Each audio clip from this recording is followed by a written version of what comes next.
जो भगवत गीता जिसका संबंध हमारे इतिहास, संस्कृति और विरासत से है, क्योंकि आप सबको मालूम है कि हमारे देश का इतिहास, संस्कृति, विरासत, ये जो भूतकाल का इतिहास है, इसका वर्तमान काल में इसलिए अध्ययन करना चाहिए कि भविष्य की सही प्रेरणा उस इतिहास से मिलती है। और इतिहास, संस्कृति और विरासत हमारे साहित्य के साथ, हमारे अलग अलग प्रकार के इतिहास के साथ जुड़ा हुआ है। भगवत गीता के बारे में काफी कुछ लिखा गया है और गीता का ये अनुवाद उड़िया भाषा में उन्होंने करके एक प्रकार से गीता को पहुंचाने की आम आदमी तक कोशिश भी की है। एक फिलोसोफर ने बहुत अच्छी तरीके से कहा है कि पर्स एंड पर्सन, व्यक्ति, पैसा और व्यक्ति, इसमें व्यक्ति महत्वपूर्ण है। पर्सन एंड पार्टी, व्यक्ति और संगठन, इसके बीच में संगठन महत्वपूर्ण है।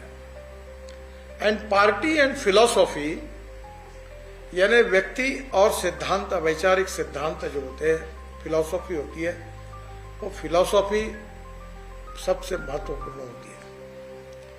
हमारे जीवन में रोज जिस प्रकार से हमको खाने के लिए रोटी चाहिए, चावल चाहिए, वो जीवन जीने के लिए बहुत आवश्यक है। हमारे स्वामी विवेकानंद जी ने कहा है कि no philosophy can be taught to empty stomach. खाली पेट को कोई तत्वज्ञान नहीं पढ़ाया जा सकता और इसलिए रोटी आवश्यक है। पर रोटी और चावल खाने के बाद अगर जीवन जीना है तो कैसे जीना चाहिए, किस लिए जीना चाहिए, उसका सार क्या है, ये स्वाभाविक रूप से अगर समझना होगा तो उसका संबंध जो है हमारे इतिहास के साथ है, हमारे जीवन मूल्यों के साथ है, वैल्यूज। हमारे यहाँ अलग अलग राज्य है, उनकी भाषा, उनकी संस्कृति, उनके रहन सहन अलग अलग प्रकार की है। पर हम अक्सर इस बात को दोहराते हैं कि अनेकता में एकता, यही हमारी विशेषता है। और इसलिए स्वाभाविक रूप से ये जो हमारी विशेषता है, साहित्य, संस्कृति, कला, इसका संबंध हमारे समाज निर्मिति से है। और समाज की जो निर्मिति होती है वो व्यक्ति से होती है कि उसके आखिरी व्यक्तियों का समूह, इसको ही समाज कहा जाता है। और हम एक सुसंस्कृत, सुशिक्षित समाज के निर्माण करने का सपना हमने हमारे सामने रखा है।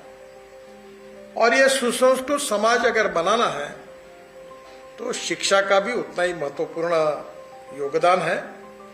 और मुझे लगता है कि इतिहास, संस्कृति और विरासत से हमको वो मिलता है। मुझे बड़ी खुशी हुई कि जब डॉक्टर मेहताब जी स्वाधीनता के आंदोलन में हमारे महाराष्ट्र के अहमदनगर जेल में थे, तो उन्होंने विशेष रूप से हिस्ट्री ऑफ ओडिशा ये किताब लिखी। ये उस समय की, देखो इतिहास तो बदलते रहता है, जो कल है वो आज नहीं, आज है वो कल नहीं, बदलते जा रहे, कपड़े बदलते जाते हैं, रहन सहन बदलते जाती है, खान पान बदलते जाता है, ट्रांसफॉर्मेशन होते रहता है और पीढ़ियां बदलती जाती है। जिसका जन्म होता है उसका मृत्यु अटल है।